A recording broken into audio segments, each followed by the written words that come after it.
ប់ពីវិជ្ជការសៀមបំពេញច្បាប់បានបាញ់សម្លាប់ប្រជាជាតិខ្មែរនៅភូមិព្រៃច័ន្ទអូបីជន់ដែរអាសូរឈាមខ្មែរចោលតាមផ្ដន់ទាសៀមបានរំលោភលើកិច្ចព្រមព្រៀងនៃសន្តិភាព26តុលាបើអនតរងជាតិតាំងតងយ៉ាងណាខ្មែរពាំងពីកាសៀមបង្រាជ័យស្ងាត់តាមិនស្ងៀមចោលសៀមនេះនាងមានខ្លួនឯងសងខំប្រឹងបំភ្លៃ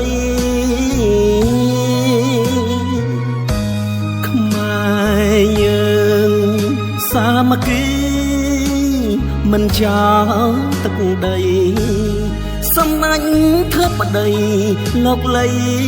យកឈ្នះបួងសួងរំលឹកមេតបខ្មែរយើងលោកតាឃ្លាំងមឿងតបខ្មោចដែរជាង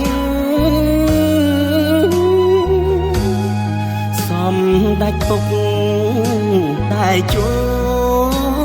សម្បូរយុទ្ធសាស្ត្រខ្មែរយើងជាច្បាំង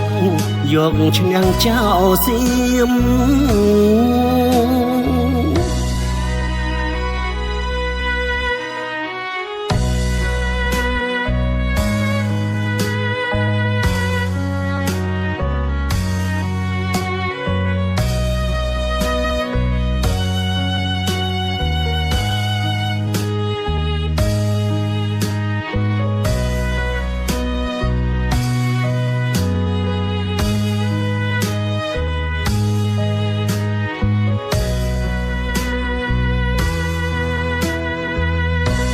ស្ងាត់តាមិនស្ងៀមចោលសៀមនេះនាងមានខ្លួនឯងសងខំប្រឹងបំភ្លៃ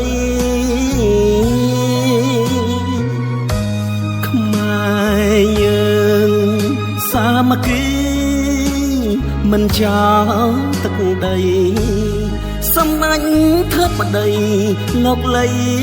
យកឈ្នះបួងសួងរំលឹកមេតបខ្មែរយើងលោកតាឃ្លាំងមឿងតបខ្មោចដែរជាងសំដាច់ពុកតែចូលសម្បូរយុទ្ធសាស្ត្រខ្មែរយើងជាច្បាំងយកឈ្នះចោលសៀម